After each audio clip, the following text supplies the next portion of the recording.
Selamat petang, salam sejahtera. Terima kasih kerana bersama dengan saya di Nazlin Unity Channel. Beberapa jam selepas PRK Simpang Jeram dan Parlimen Pulai diumumkan, ini akhirnya berlaku terhadap Muhyiddin Yassin. Saudara-saudara sekalian, pendedahan dan penerangan pada petang ini dipetik dari sabudin.com amat mengejutkan kita dan ada netizen yang setuju dengan penulisan ini. Mereka kata sudah tiba masanya Muhyiddin Yassin pula yang memikirkan untuk meletakkan jawatan, memandangkan kekalahan ini adalah di kawasan atau di negeri Muhyiddin Yassin sendiri, dan lebih teruk lagi, kata netizen, adalah kekalahan ini berhampiran dengan kubu kuat Muhyiddin Yassin. Jadi mereka bertanya, sekiranya ini berlaku, mungkinkah Muhyiddin juga akan boleh tumbang di Parlimen Pago kalau Muhyiddin bertanding hari ini? Sudah banyak kali gagal, kini masa untuk Muhyiddin berundur telah tiba. Satu perkara yang tidak boleh dinafikan berikutan kekalahan Perikatan Nasional dalam 2 PRK di Johor semalam ialah bertambahnya lagi koleksi kegagalan Muhyiddin Yassin selaku ketua gabungan tersebut. Meskipun ada cubaan menutup malu kononnya, kekalahan itu adalah kelemahan atau kekalahan bermaruah lantaran undi Perikatan Nasional bertambah, manakala undi Pakatan Harapan berkurangan.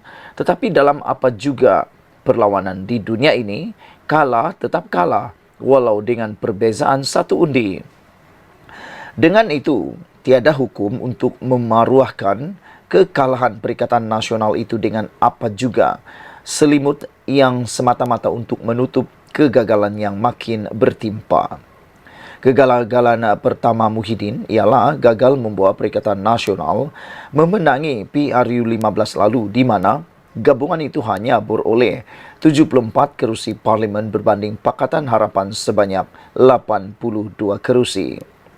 Kegagalan dalam PRU 15 itu disusuli pula dengan kegagalan kedua, iaitu gagal menubuhkan kerajaan melalui cubaan mengumpul akuan bersumpah atau SD, termasuk dengan mencuri sokongan sejumlah kecil ahli Parlimen Barisan Nasional.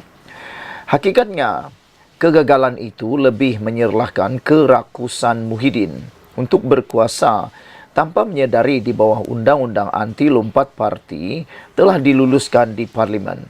SD secara peribadi oleh mana-mana ahli Parlimen sudah tidak terpakai lagi. Pokoknya, macam mana Muhyiddin nak jadi Perdana Menteri buat kali kedua jika undang-undang dalam negara pun gagal difahaminya? Kemudian, apabila Yang di-Pertuan Agong memanggil semua ketua parti untuk menubuhkan kerajaan perpaduan, disebabkan tiada mana-mana pihak beroleh majoriti secara sendirian, Muhyiddin dengan sombong dan ego menolak titah murni baginda itu.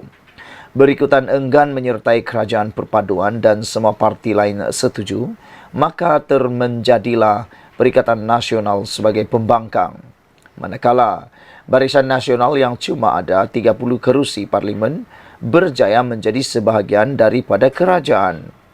Dan ini adalah kegagalan ketiga Muhyiddin, terutama gagal menyekat UMNO daripada menjadi kerajaan, adalah tamparan paling pedih dirasai Perikatan Nasional sehinggalah hari ini. Seorang pemimpin bersatu pernah berkata, jika bukan Muhyiddin mengetuai Perikatan Nasional ketika itu, kemungkinan besar hari ini Perikatan Nasional adalah sebahagian daripada kerajaan perpaduan sebagaimana yang telah dititahkan Agong.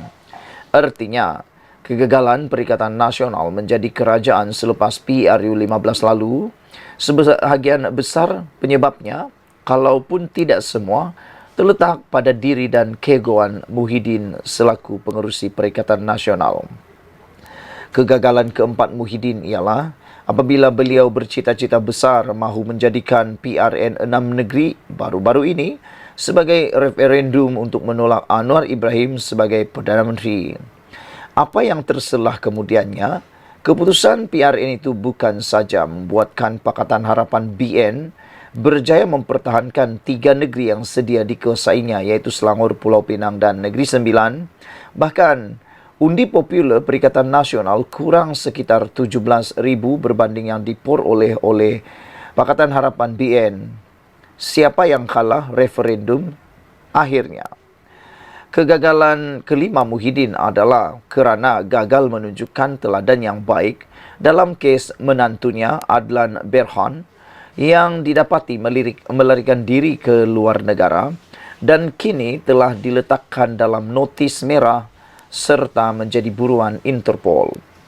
Adlan melarikan diri ke luar negara dipercayai untuk mengelak siasatan SPRM terhadapnya dan sebagai pemimpin utama blok pembangkang, Muhyiddin seharusnya menunjukkan teladan yang baik dengan membantu pihak berkuasa, sama ada meminta menantunya segera pulang atau memberi maklumat di mana keberadaan menantunya itu.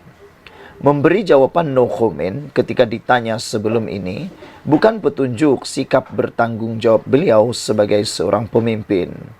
Dalam PRK Parlimen Pulai yang diadakan serentak dengan PRK Dun Simpang Jeram semalam, cita-cita Muhyiddin adalah untuk menafikan majoriti 2/3 kerajaan perpaduan yang sekarang mempunyai sokongan sebanyak 148 ahli parlimen. Memandangkan hasrat itu juga gagal menjadi kenyataan, ia dengan sendirinya menjadi kegagalan ke-6 buat Muhyiddin.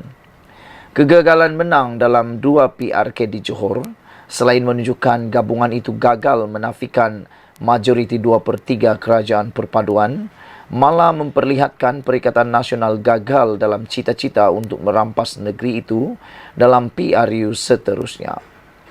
Maklumat banyak pihak menyebut faktor penyumbang kegagalan Perikatan Nasional di Pulai khususnya adalah disebabkan faktor calon yang tidak begitu diterima rakyat setempat, tetapi tetap menjadi pilihan Muhyiddin. Sama sebagaimana Cikgu Bad sebelum ini menyalahkan Muhyiddin atas kegagalan Perikatan Nasional melawan Negeri Sembilan yang banyak disebabkan oleh pemilihan calon-calon tidak berkualiti. Keadaan yang sama sebenarnya berulang lagi di Pulai. Mudah kata, semua siri kegagalan Perikatan Nasional sejak PRU 15 tidak lain. Penyumbang utamanya ialah Muhyiddin selaku nahkoda yang semakin kehilangan wibawanya.